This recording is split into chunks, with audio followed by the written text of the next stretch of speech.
Hey everybody, how's it going? Welcome back to a new video and Happy New Year to everyone. Welcome to 2017 as well. And welcome back to a new video that I've been wanting to do for a while called How Not to Drive in Traffic. Now this video is just my opinions, but if you do the things that we talk about in this video, you're probably not going to make any friends on the road anyway, so it could help you. Let me know in the comments down below what you hate about driving in traffic too, and what are your biggest bugbears and pet peeves about everyone driving around you. So the first thing I want to talk about, and it's something that I can kind of demonstrate, is being on your phone in traffic.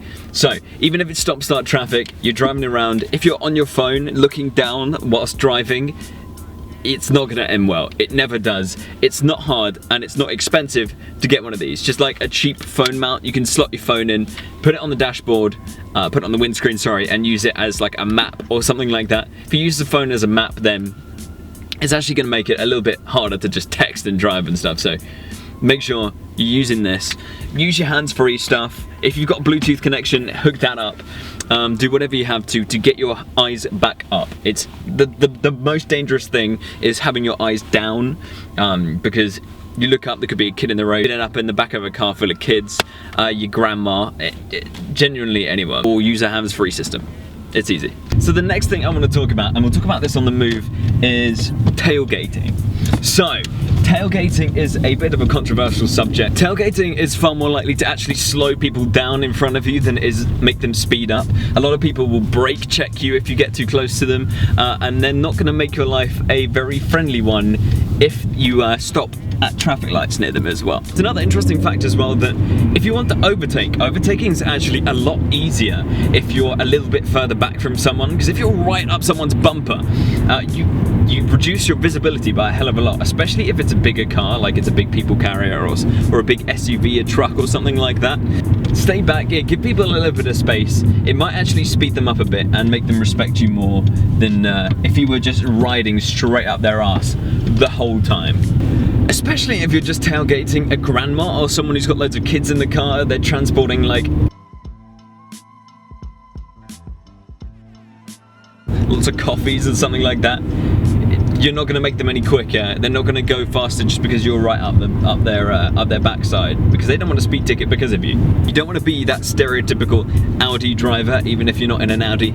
It's not worth, boys, it's not worth. Another problem I want to talk about when it comes to driving in traffic is cutting people up and jumping queues. So, no matter how slowly the traffic is driving really, you want to give everyone that little bit more space. If there's a big queue in front of you waiting to join or leave a motorway, you go to the back of it and stay at the back of it and wait your turn, guys. You're gonna make no friends jumping in queues, and I've seen people get to the point where they will literally drive into your car to stop you getting into queues sometimes. Some people get very protective about that sort of thing, and you can end up with either a punch in the face or a bump that's kind of broken. Pretty important when you're on motorways as well, because if you're just jumping in front of people, you're not actually going to get anywhere any faster if you're just trying to push in people's way and get one car length in front of them. What's probably going to happen is they're going to try and undertake you or do something like that. If you're doing either of these things, people are going to judge you. People are going to be staring at the back of your car and thinking, like, knob. Another point as well is use your indicators. It's so simple. Don't be a BMW driver. Use your indicators. There's this flappy stalk here, man. Just get into the habit of it. With your little finger, one of them. It's all you need. It's all you need. It's not something that takes any energy. It's not something that's hard, and it's something that could save you a few scrapes or a few close calls in the future as well. A lot of people are surprisingly kind if you just put your indicator on early. Say if you want to change lane on a motorway, or you want to get into a queue that you've accidentally forced your way into the middle of, like we were talking about earlier. Indicator on, keep it on, and then some people will let you in.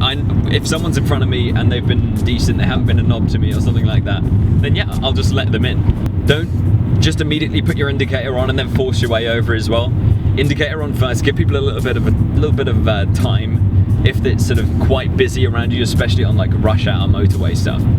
To kind of wrap it up, to not be that guy in traffic, what you need to do is give people a little bit more space than you would usually. Get your indicators on early, be obvious with your movements, don't surprise people and don't force your way everywhere you go when you're driving in heavy traffic. Because again, people just want to get about their day to day. They don't want to be forced out of the way. They don't want to have to swerve to avoid you and do all that sort of thing. Alright guys, so thank you for watching. Let me know in the comments what you would like to see in future videos and what bugs you about driving in traffic or the people driving around you. And Happy New Year, welcome to 2017.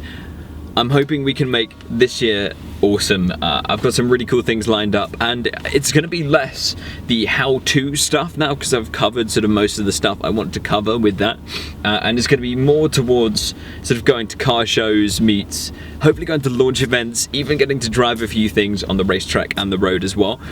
So let me know if you guys would like that. I want to do more sort of track day stuff, like how to do your first track day and getting involved with that sort of thing too. So I'm going to be up at Autosport 2 in I think it's a couple weeks now. So let me know if you guys are up there too. I'm really excited to go have a look at all the new exciting stuff, road and race cars that are going to be down there. So thank you so much for watching again. Stay safe. Make sure to like and subscribe if you haven't already, as that really helps me out. So thank you. See you soon. Drive safe and have a good one.